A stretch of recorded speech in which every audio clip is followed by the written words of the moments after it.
Hello students, this is your bio class. तो बच्चों, आज हम बात करने वाले हैं नेक्स्ट टॉपिक की, that is plant water relations.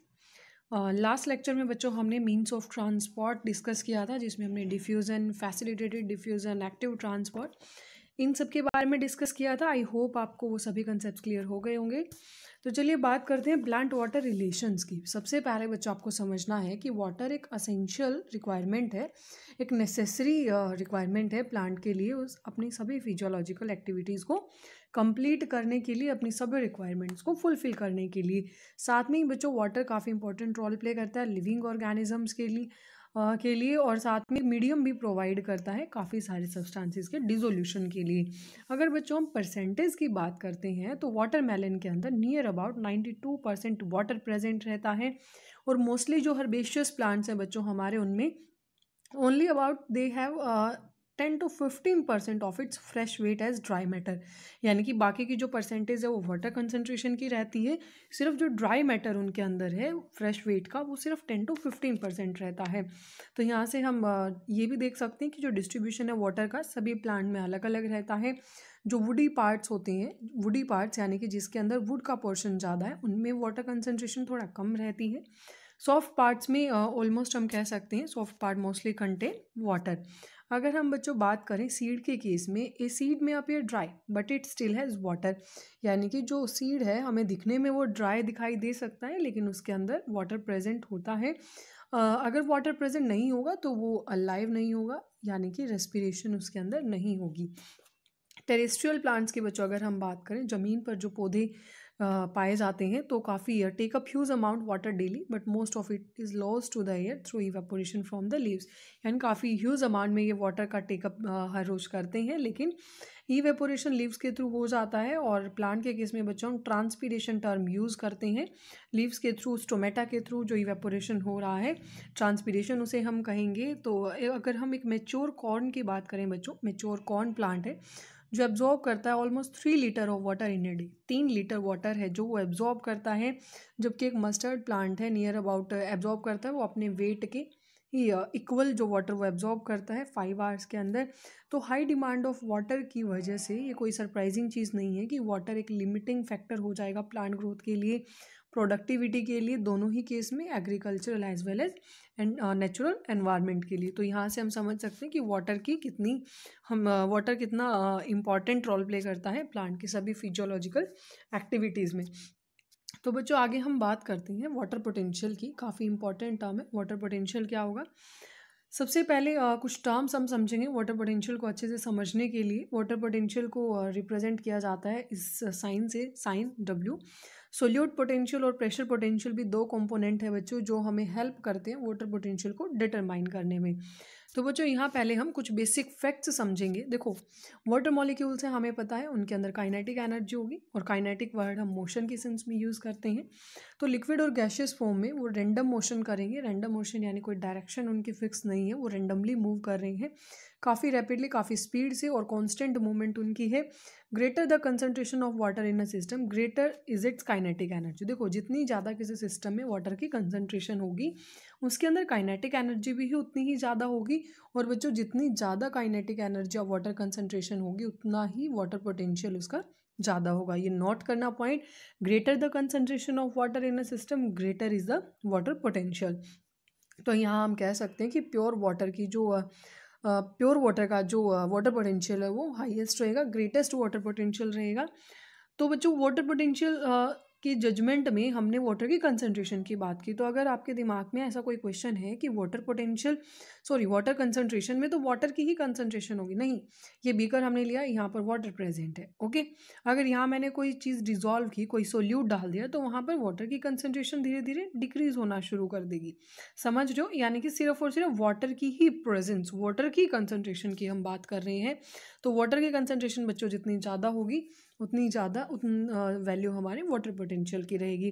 अगर दो सिस्टम्स हमने लिए, दोनों कॉन्टैक्ट में है, रेंडम मूवमेंट वाटर मॉलिक्यूल्स का वहाँ हो रहा है, नेट मूवमेंट वाटर मॉलिक्यूल्स का हुआ, तो देखो हमेशा जो अभी अभी हमने डिफ्यूज़न का, इससे लास्ट लेक्चर में हमने डिस्कस किया था, तो मूवमेंट वहाँ high energy to lower energy concentration में होगी। इसी तरीके से जो सिस्टम में वाटर पोटेंशियल प्रेजेंट है, तो वहाँ भी movement high water potential to one having low water potential movement वहाँ होगी। और इस तरीके से जो सब्सटेंसेस हैं वो down a gradient of free energy movement करेंगे, उसे हम क्या कहेंगे, डिफ्यूजन कहेंगे।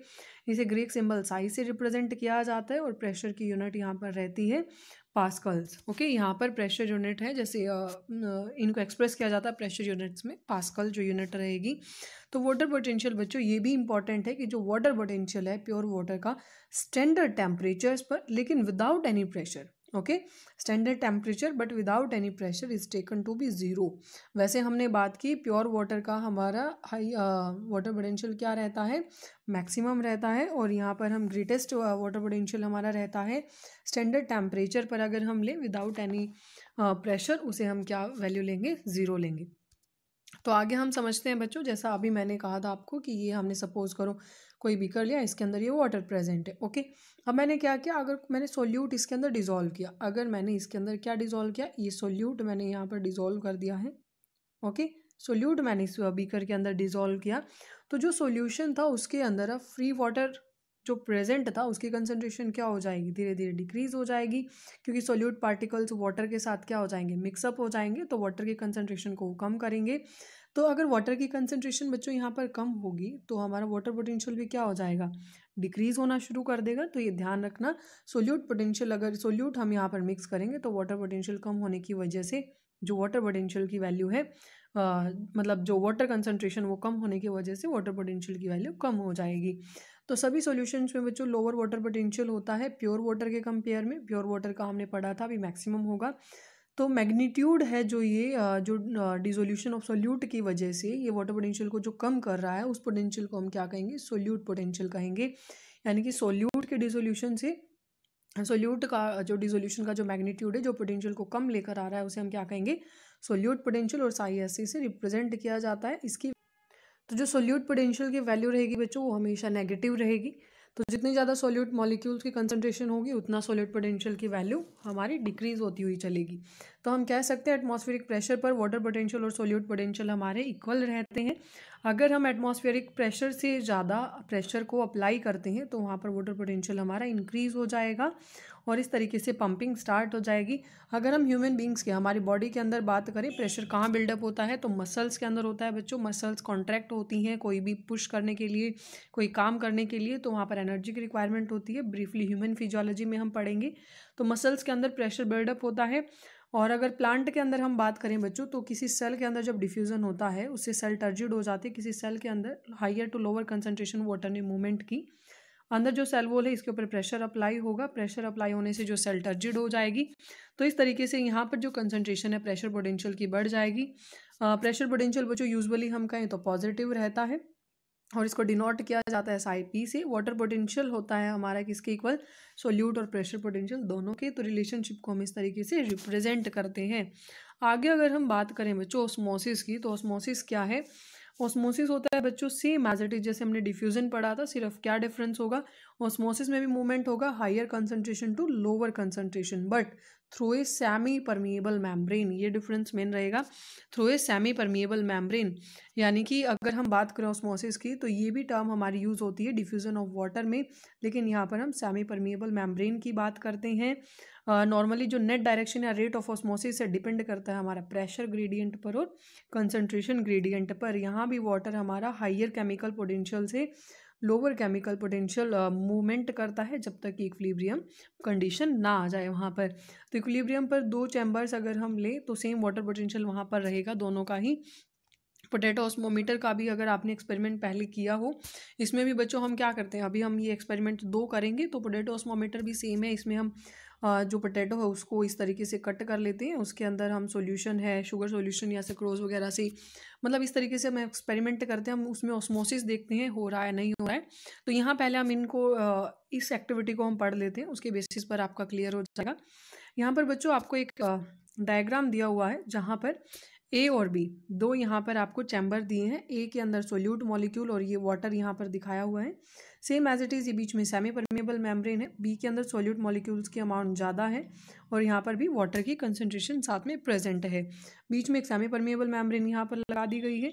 तो फर्स्ट क्वेश्चन है, solution of which chamber has a lower water potential, किसका होगा, बी का लोअर वाटर पोटेंशियल होगा क्योंकि सोल्यूट मॉलिक्यूल्स यहाँ पर ज़्यादा हैं। Solution of which chamber has a lower solute potential, ये भी बी का ही होगा, लोअर सोल्यूट पोटेंशियल किसका होगा, बी का ही होगा क्योंकि यहाँ पर सोल्यूट मॉलिक्यूल्स की कंसंट्रेशन ज़्यादा। अभी पीछे मैंने आपको कहा था जो कि ये फैक्ट्स इंपॉर्टेंट है, याद रखना, इनके बेसिस पे क्वेश्चंस सॉल्व होंगे बच्चों हमारे। तो दो क्वेश्चंस, इसमें हमारा बी आंसर रहेगा, इसमें भी हमारा बी आंसर रहेगा। In which direction will osmosis move, osmosis higher water potential बच्चों इसका रहेगा क्योंकि यहाँ पर वाटर कंसंट्रेशन ज़्यादा है, इसका लोअर वाटर पोटेंशियल रहेगा क्योंकि यहाँ पर वाटर कंसंट्रेशन कम है।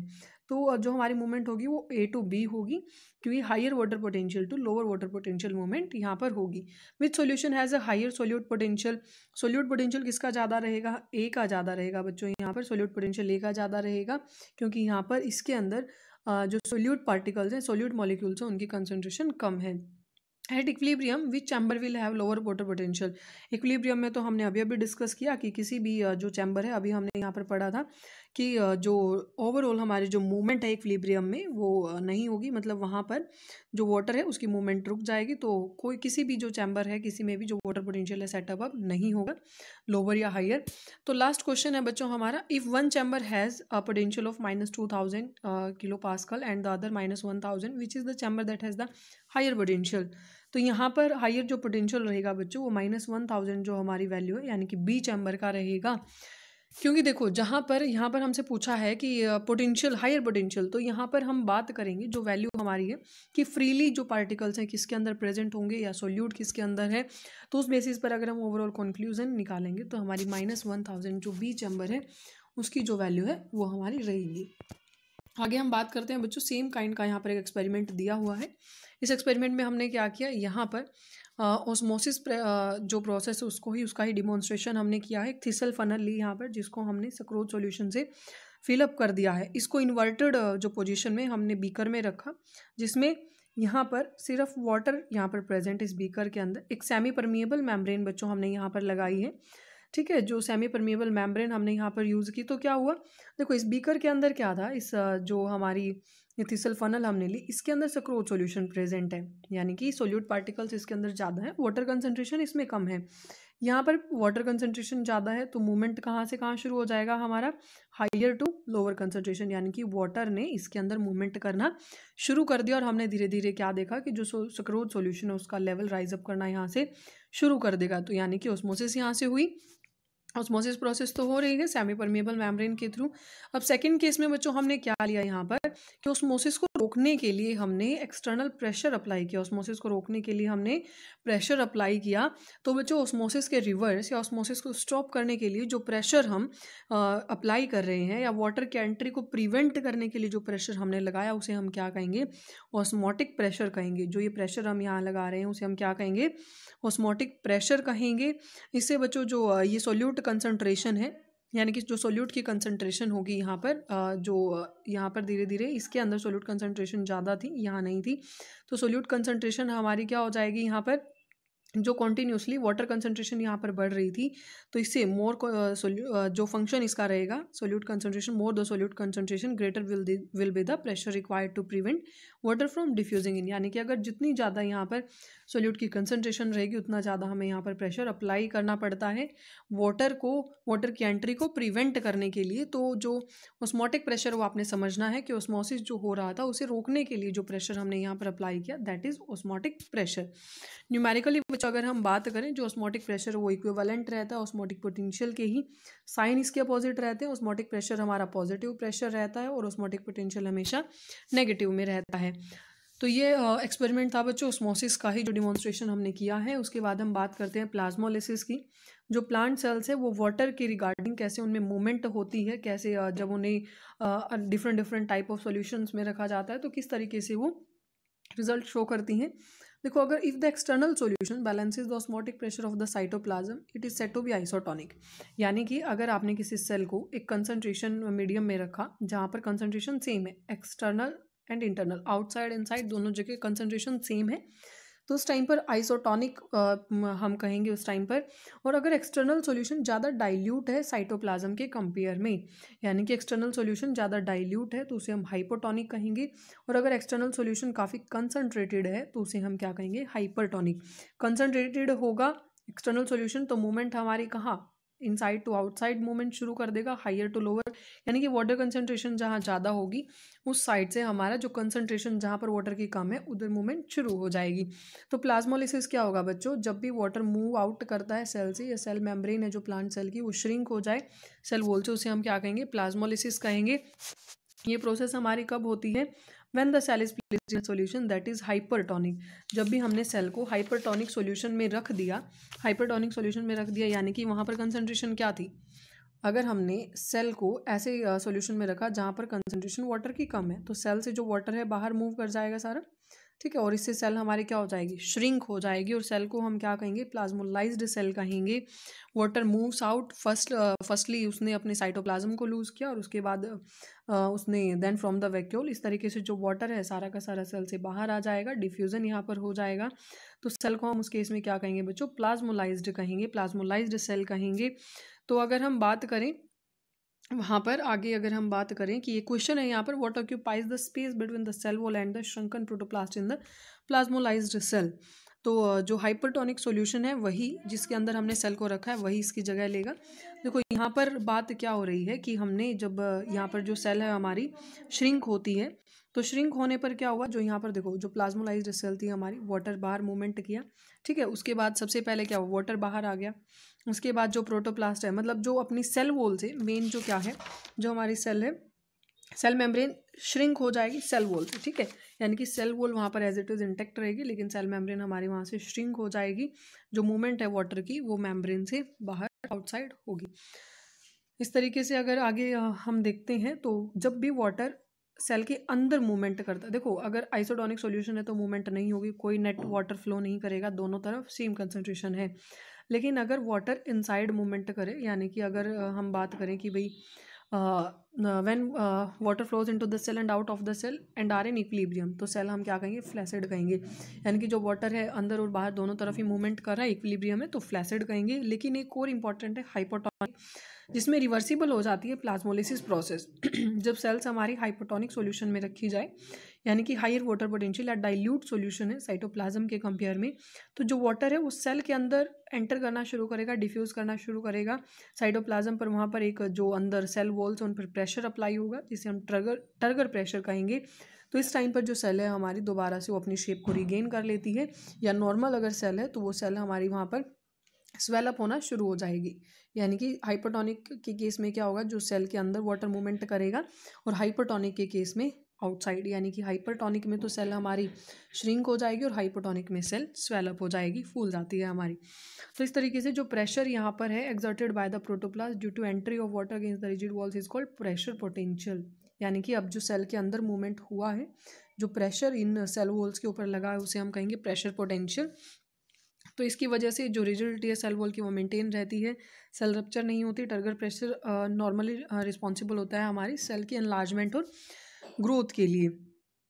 तो यहाँ पर एक क्वेश्चन है, what would be the pressure potential of a flaccid cell, तो फ्लैसिड सेल का बच्चों जीरो रहता है वाटर पोटेंशियल, जो प्रेशर पोटेंशियल है वो। Which organisms other than plants possess cell wall, fungi है या फिर कुछ प्रोकार्योट्स हम यहाँ पर एग्जाम्पल ले सकते हैं।